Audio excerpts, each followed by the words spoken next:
Hello students, आज का lecture में हम लिटरेरी डिवाइस सिंबल जो कि भी पार्ट की पेपर फर्स्ट में इंक्लूड है को डिस्कस करेंगे। सिंबल का मतलब होता a symbol is a literary device that contain several layers of meanings.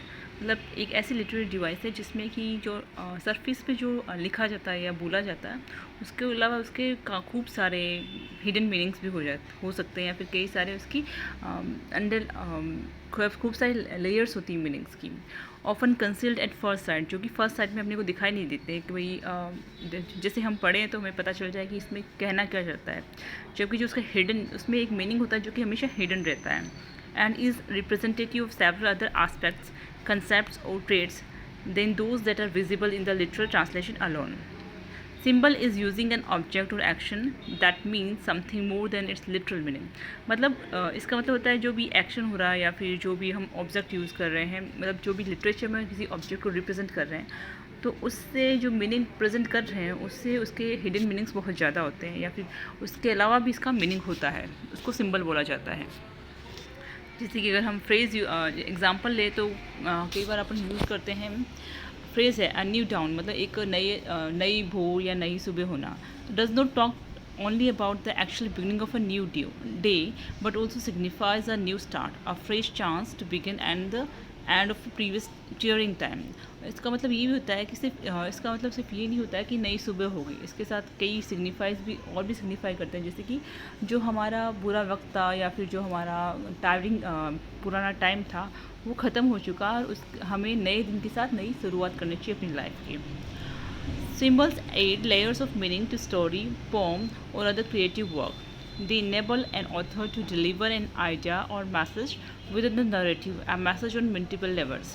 और सिंबल का सिर्फ मतलब ये नहीं होता कि जो ऊपरी सरफेस पे जो भी दिख रहा है उस वो प्रेजेंट करना, बल्कि उसका होता है कि उसमें कुछ और मीनिंग ऐड करना किसी स्टोरी में, किसी पोम में या फिर कोई और आर्ट का वर्क या कोई भी क्रिएटिव वर्क है उसमें और ज़्यादा मीनिंग प्रेजेंट करना। और वो जो ऑथर है या फिर कोई राइटर है उसको इससे ये होता है कि वो जो आइडिया या फिर कोई जो ऑथर अपना मैसेज देना चाहता है किसी नरेटिव के थ्रू या फिर कुछ मतलब किसी लेखनी के थ्रू या किसी आर्ट वर्क के थ्रू वो कई तरीके से वो दे सकता है।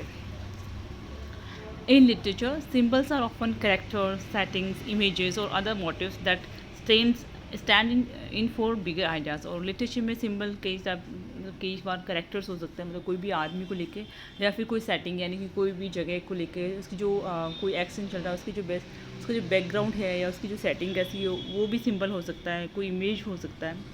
इन चीज़ों को सिंबल के तौर पे लिया जाता है। Author often use symbols to give them their work with more meaning and to make a story be about more than the event it describes. This is one of the most basic and widespread of all literary techniques. और author जो है और normally symbols को use करता है, क्यों करता है कि जो उसका वर्क है उसको और ज़्यादा या फिर डीपली मीनिंग देना चाहता हो या इलाबोरेटली वो अपनी जो भी वो बात कहना चाहता है उसको प्रेजेंट कर सकता है।